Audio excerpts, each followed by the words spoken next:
நண்பர்களே, தமிழ்நாட்டு மக்களே எல்லாருக்கும் வணக்கம். சில பேர் என்ன சொல்கிறீங்கன்னு சொன்னால், ஏமா டிவிக்கு கட்சி 2024 ஸ்டார்ட் ஆயிடுச்சு, இப்போ வரைக்கும் இஷ்யூ போயிட்டுருக்கு, எப்படி உங்கள் அண்ணனுக்கு மட்டும் இவ்வளோ இஷ்யூ போய்கிட்டே இருக்குது? ஸோ எவ்வளோ பேர் வந்து அவதூறுகளை பரப்புகிறாங்க. இந்த துரைமுருகன் ஆள் மாதிரி டெய்லி வீடியோ போட்டு டெய்லி நம்ம தளபதியோடைய நேமை டேமேஜ் பண்ணுறதுக்கு டெய்லி வீடியோ போட்டு டெய்லி அவதூறு கருத்துக்களையும் பொய்யான செய்திகளையும் பரப்பிக்கிட்டு இருக்காங்க. உங்கள் கட்சியிலேருந்து என்ன பண்ணிட்டு இருக்கீங்க, என்ன நடந்துகிட்டு இருக்கு அப்படின்னு சில பேர் கேட்குறீங்க. மக்களே, தமிழ்நாட்டு மக்களே, எங்கள் கட்சி வந்து ரிஜிஸ்டர் பண்ண கட்சி, ரெக்கக்னைஸ் பண்ண கட்சி கிடையாது, சரிங்களா? இப்போ வந்து மக்களால் தேர்ந்தெடுக்கப்பட்ட எம்எல்ஏ கேண்டிடேட் சட்டமன்ற தொகுதிக்கு இத்தனை பேர்னு சொல்லி நாங்கள் யாருமே இன்னும் வந்து ஒரு ரெக்கக்னைஸ் எங்களுக்கு கிடையாது. அது மட்டும் கிடையாது, நாங்கள் வந்து எங்களோட ஓட்டு வங்கி எவ்வளோன்னு சொல்லி இன்னும் வந்து நிரூபிக்கவும் கிடையாது. இப்போ தான் ரிஜிஸ்டர் பண்ண ஒரு கட்சி இவ்வளோ தூரம் வளர்ந்து வந்துகிட்டு இருக்கும்போது எங்களுக்கு எவ்வளோ பிரச்சனை, தளபதி எவ்வளோ பிரச்சனை சந்திப்பாருன்னு நல்லா கேட்டுக்கோங்க. இப்போ வந்து ஏதாவது ஒரு மனு கொடுக்க போகிறாருன்னு வச்சுக்கோங்க, ஒரு கூட்டம் ஏதாவது நடத்தணும், அந்த கூட்டத்துக்கு போய் எங்களுடைய பொதுச் செயலாளர் யாராவது பொதுச் செயலாளரோ இல்லை அந்த மாவட்ட செயலாளரோ கொண்டு போய் இந்த இடத்துல எங்களுக்கு வந்து ஒரு அனுமதி கொடுங்க, இந்த மாதிரி நாங்கள் ஒரு மீட்டிங் நடத்தணும்னு சொல்லி போய் கொடுக்குறாங்கன்னு வச்சுக்கோங்க, மனு கொடுக்குறாங்கன்னு வச்சுக்கோங்க. இப்போ எக்ஸாம்பிள் வந்து இப்போ நாங்கள் வேறு கட்சி அதே மாதிரி இப்போ ஒரு டிஎம்கேவோ ஏடிஎம்கேவோ யாரோ ஒருத்தவங்க நாங்கள் இப்போ போய் கொடுக்குறோம், நாங்கள் ஃபஸ்ட்டு போய் கொடுத்துட்றோம். கொடுத்து முடிச்சோன்னே அதை ரெக்கக்னைஸ் பண்ணி வச்சுருப்பாங்க இல்லையா, மக்களால் தேர்ந்தெடுக்கப்பட்டு இத்தனை ஓட்டு வங்கி சதவீதம் வாங்கியிருப்பாங்க இல்லையா, அவங்க போய் கொடுக்கும்போது அங்கே யாருக்கு இம்பார்ட்டன்ட் கொடுப்பாங்கன்னு சொன்னால் அந்த ரெக்கக்னைஸ் பண்ணவங்களுக்கு தான். நாங்கள் இப்போ தான் ரெஜிஸ்டர் பண்ணியிருக்கோம், சரிங்களா? கட்சி இப்போ தான் ரெஜிஸ்டர் பண்ணியிருக்கோம். அப்போ அங்கேயும் யாருக்கு முக்கியத்துவம் கொடுக்குறாங்க அங்கே. ஸோ அடுத்து பார்த்தீங்கன்னா, ஒரு தெருவில் வந்து ஒரு ஆள் எதிரியாக இருக்கலாம், 2 பேர் எதிரியாக இருக்கலாம். ஆனால் அந்த தெருவில் இருக்க 24 பேர் பணம் இருக்க ஒரு கூட்டத்தில் வந்து 14 கட்சி 15 கட்சி மொத்தமாக போய் மொத்தமாக ஒரு தெருவில் ஒரு வீட்டுக்காரரை தவிர்த்துட்டு பாக்கி எல்லாரும் ஒன்று சேர்ந்து அடிப்பாங்களா? அந்த மாதிரி இங்கே இருக்கவங்களும் என்ன பண்ணால் மக்களுக்கு எதிர்கட்சியாக இருக்கவங்களும் எதிர்த்து கேள்வி கேட்குறவங்களும் அந்த கட்சியில் இருக்கவங்க எல்லாரும் என்ன பண்ணிட்டாங்க, பணம் இருக்க ஒரு நபர்கிட்ட போய் டிஎம்கே அவங்களுடைய போய் ஜாயின் பண்ணிட்டு நெக்ஸ்ட் ஏடிஎம்கே கூட போய் ஜாயின் பண்ணிட்டாங்க. இங்கே தனித்து மக்களுக்கு போராடணும், நம்ம வந்து கூட்டமாக சேர்ந்து கொள்ளையடிக்க வரல, பணத்தை சுருட்ட வரல, பெட்டி வாங்குறதுக்கு வரல அப்படின்னு சொல்லிட்டு தளபதி என்ன பண்ணிருக்காரு, தனியாக நிற்கிறது ஒரு பிரச்சனை.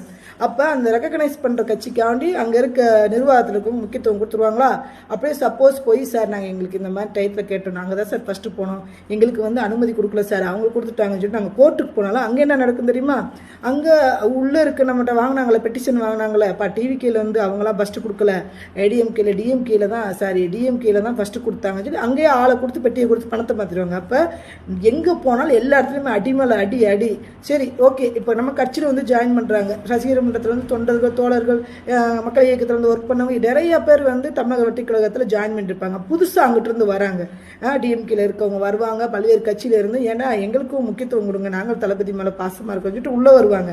உள்ளே வந்து அங்கேயே ஒரு குழப்பத்தை ஏற்படுத்தி விட்டு அங்கேயே போயிடுவாங்க. அப்போ அந்த பிரச்சனையும் பார்க்கணும். ஃபஸ்ட்டு ஸ்டார்ட் பண்ண அந்த 2 இயர்ஸ் கம்ப்ளீட் ஆகி 3வது வருஷத்தில் இவ்வளவு தாக்கத்தை ஏற்படுத்தி எப்படின்னா அழிச்சு ஓடிக்கணும்னு சொல்லி சாட்டை துரைமுருகன் மாதிரி ஆள்லாம் வந்து கொள்கை பரப்பு செயலாளர் அவங்க கட்சியில். நல்லா நினச்சி பாருங்க மக்களே, 17 வருஷம் எத்தனை வருஷம் கட்சி ஸ்டார்ட் பண்ணாங்க, அவங்க கட்சியோட டீட்டெயில்ஸ் நமக்கு தேவையில்லை. அப்போ இத்தனை வருஷமாக ஃபெயில் ஆகி படித்த அவங்களுக்கும் 2 வருஷம் கம்ப்ளீட் பண்ண சும்மா மாநாட மயிலாட போய் பிக் பாஸ் பார்த்துட்டு இருந்த ஒட்டுமொத்த கோடிக்கணக்கான மக்களும் தளபதி வந்திருக்காருன்னு சொல்லி அரசியல் கற்றுக்கிட்டு பேச வர்றாங்க. அப்போ சில பேருக்கு தெரியும், சில பேருக்கு தெரியாது. அப்போ அந்த தெரியாத விஷயத்தை எடுத்து பப்ளிசிட்டி பண்ணிட்டு, நாங்கள்லாம் வந்து 16 வருஷமாக ஃபெயில் ஆகி இருக்கோம், எங்கன்னெல்லாம் தோல்வி அடைஞ்ச ஒரு கூத்தாடி, தோல்வி அடைஞ்ச ஒரு இயக்குனர், நாங்கள்லாம் இப்படி இருக்கும்போது உங்களை எப்படி வளர விட்டுவோம் சொல்லிட்டு அங்கிட்டு ஒரு மோட்டிவேஷன். இவ்வளோ இருக்கும்போது சரி, அப்படி ஏதாவது ஒரு மாவட்ட செயலாளர் நம்ம தளபதியை பற்றி தப்பாக பேசுகிறாங்க, ஏதாவது குரல் கொடுத்தா என்ன நடக்குது தெரியுமாங்க? அப்படியே வந்து அங்கே தான் பெட்டி வாங்கியிருப்பாங்க, டிஎம்கேல பெட்டி வாங்கின இந்த சாட்டை துரைமுருகன் மாதிரி ஆள்கள்லாம் அங்கேருந்து காவல்துறை அதிகாரி எல்லாத்தையுமே கைக்குள்ள வச்சுட்டு இந்த மாதிரி நாங்கள் வர்றோம், எங்களை வந்து கொலை முயற்சி பண்ணுறாங்க, எங்களை வந்து பாதுகாப்பு கொடுங்கன்னு சொல்லி அதை வந்து அடுத்து அவங்கள அரெஸ்ட் பண்ணி உள்ளே வைக்கிறதுக்கான ஏற்பாடு, சரியா?